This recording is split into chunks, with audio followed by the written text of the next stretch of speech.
What's going on, everybody? It's me, DisBearity here, and today I want to talk to you about something that's been on my mind since the release of Baldurs Gate 3. This game has gone completely woke. What the heck do I mean by this? Well, let me tell you. With what I played so far, I just have too many gripes. What are these gripes, you may ask? Well, let me tell you. One of the origin characters, first off, he's black. His name is Will. Terrible character. Then you have a big female tiefling who's apparently stronger than most men within your party. Those aren't even the worst about it. You have a flamboyant half-elf who likes to suck on anything he can get his teeth onto. Then a female gith who clearly is a representation of an angry black woman who can later be pacified. And that is not all. You have tieflings who are the most mistreated and disrespected race just for being born and existing, coupled with humans being the most dominant race, keeping the others down, making sure that they can't have any rights whatsoever, including those damn goblins. I couldn't do this with a straight face.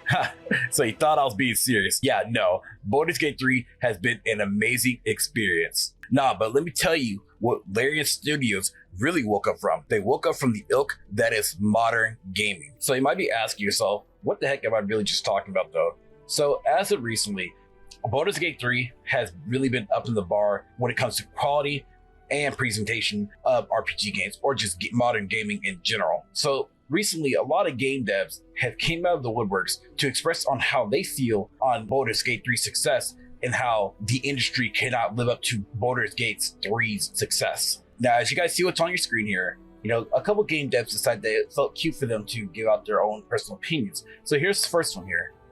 Like a lot of people, I'm deeply excited about the lovely folks at Larian accomplished with Baldurs Gate 3, but I want to gently, preemptively push back against players taking that excitement and using it to apply criticism or a race standard to RPGs going forward. To add more to this, he says you can't separate a game from the process used to build it. So let's take a look at what Larian is taking to development and the final version of the game. Number one, dev cycle stretching back to 2017. Number two massive games in the definitive editions worth of tech and institutional knowledge to draw from. Three, super successful early access period lasting 3 years, providing crucial community feedback, bug hunting, and cash flow. 4. Over 400 developers in 7 different locations or offices around the world, not including outsourcing partners. 5. The licensed brand and world of one of the largest entertainment IPs in the world, D&D, at the apex of its popularity with the rise of actual play movement in a movie. Then he goes on to say, this is a small incomplete list. Larian is coming to this swinging with gigantic weight of expectation to deal with, but they're also doing with an immense amount of wind. Direct experience plus resources plus speciality, tooling, X+++. And I'm not going to read the rest because it's just a lot of nonsense to me, but I'll post a tweet right down below. But you kind of get the gist of what's going on here. You know, he's basically making excuses on why Baldurs Gate 3 is being successful while they're putting up the most minimum effort.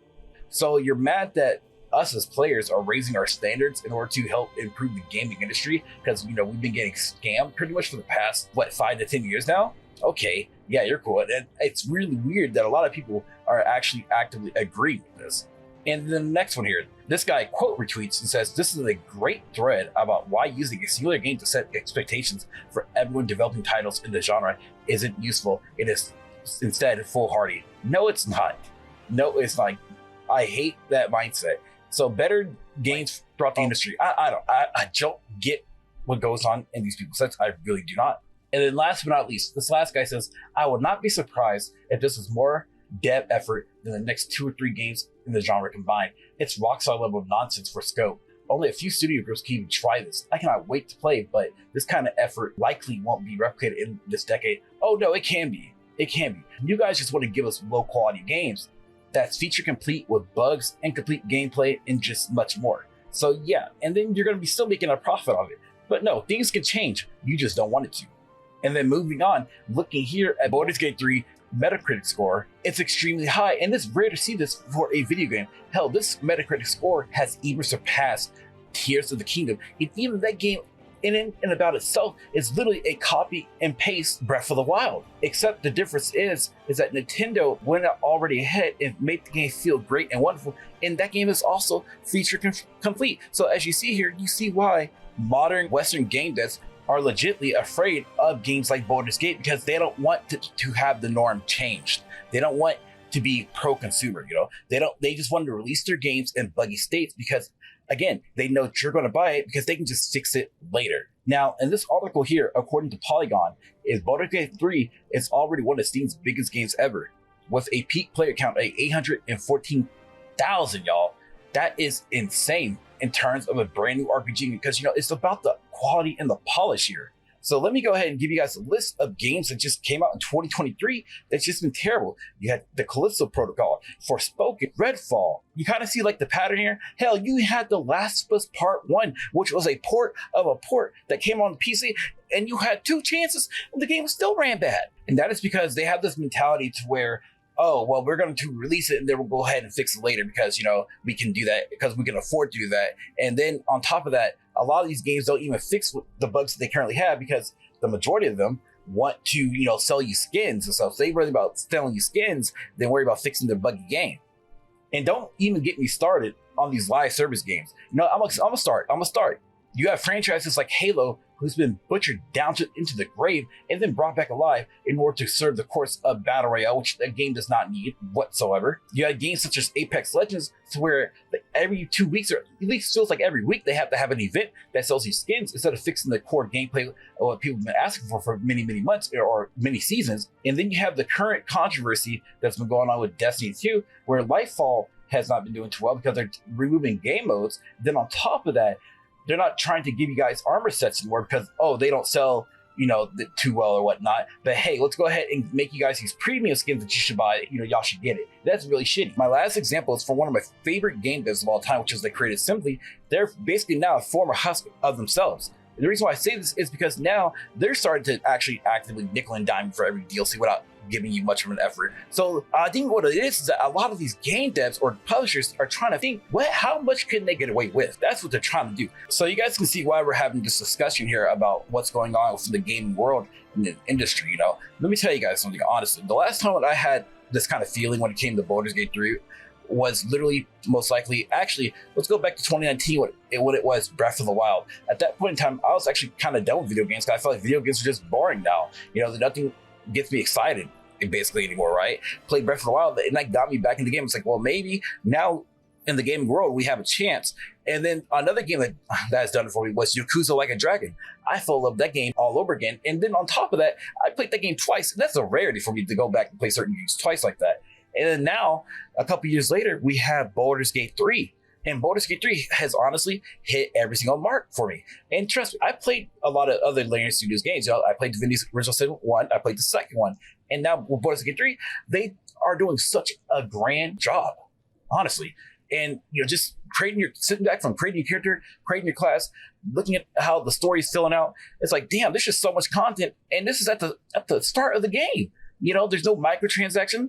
There's no freaking battle passes. There's no live service in the game. It's just you get a full quality product. And yes, the game was in early access for 5 to 6 years. And that's perfectly fine because they're indie that can do that. They did it. I don't understand why other developers can't do that. Well, we have to hit our monthly code. No, you don't. You have the money. You have big publishers like EA. You have big publishers like Embracer Group, even though they're in a current struggle right now. You have a lot of other publishers that can do that, except they need to hit these quarterly profits where we can see how well we do. How much can we scam our consumers when it comes to quality products? And this is why, I hate that I have to pick and choose on what games I want to play these days. And what I also look into though is indie devs have been doing really well. There's amazing indie devs that are coming up. You got games like Arterian Shift. You got games like Sea of Stars. Great indie RPG games. Hell, Larian Studios, Baldur's Gate 3 is technically an indie game. And you're telling me that this small indie group that you call Larian Studios, they actually are outdoing the majority of AAA game devs? That's insane. And you can even call them an anomaly. But all in all, I feel as though what game devs need to do to get players back to the good graces is to start giving us quality products. Quit bring out games that are buggy. Quit bring out games that are half-assed. Quit making excuses. Video games, guys, is $1 billion industry. More than that, more than $1 billion industry. They make profit every single year while also trying to nickel and dime us, the players. So keep that in mind. Baldur's Gate 3 or Larian Studios, I congratulate you because you created this game, this amazing, beautiful, impactful game that is literally loved by millions of people as of right now. And if these developers want to be jealous of Larian Studios and their success, let them be jealous. Let them.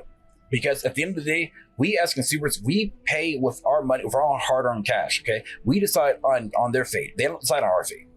Now, thank you guys for coming out and watching this video. Let me know what you guys think in the comment section below on what's your thoughts on Baldurs Gate 3 and also what modern gaming has become. Thank y'all for watching. Thank y'all for your support, all you guys do. And I'll see y'all for the next video. Peace out, much love, and have a good one, y'all. If you guys enjoyed this video, please leave a like and also hit the bell notification down below. Thanks for watching.